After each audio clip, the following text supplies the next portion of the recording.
Good afternoon, and we are here in Amsterdam at the haematology current practice meeting. And with me there is Dr Gomes da Silva from Lisboa, and my name is Marco Montillo from Milan, Italy. And we just come out from a discussion about how to treat and how decide the treatment of CLL in 2015. Please. We've been discussing about the fitness scales that we see in publications regularly as defining patients for certain treatments, and since treatments are changing, we've been discussing how should we still apply the scales and which are the most convenient scales. I think we concluded that we are not using them in regular practice, and we need some simple and fast instruments, maybe not focusing exactly on fitness, but more on what will we use to decide treatments, specific treatments for patients. Maria, what do you think about the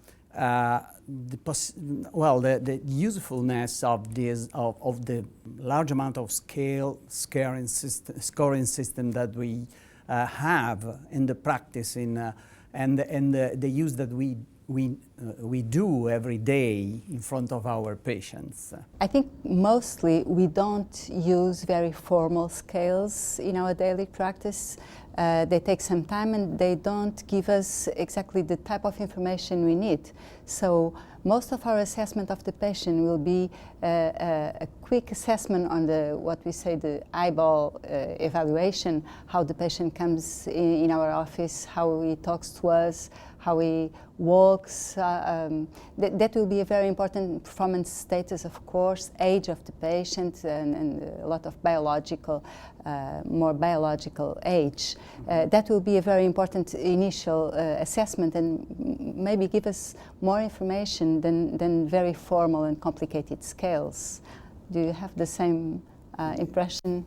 Yes, exactly. That normally we have a very few minutes to in front of the patient to decide to discuss with the patient the treatment, and we have to use a very simple probably and very quick method to have the correct picture of the situation and the history of the patient, the treatment that we think the patient could tolerate, and the best result that we can obtain using one treatment instead of another.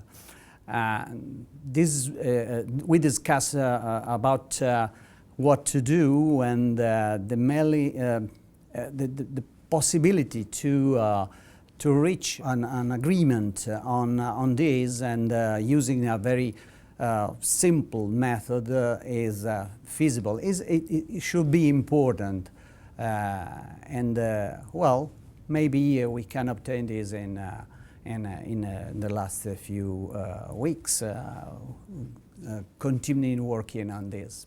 Yeah, and we also need to think that fitness today is probably not the same. It doesn't have the same meaning as it had previously, because since treatments are changing, we have to pay attention to important aspects like specific comorbidities. Maybe we don't need to be aware of a very long list of comorbidities, but some of them are essential for treatment choices. Concomitant medications, and also other information that is important, like social and mental status evaluation, not in a very formal way, but as a practical tool to decide what can we apply to the patients. Yes.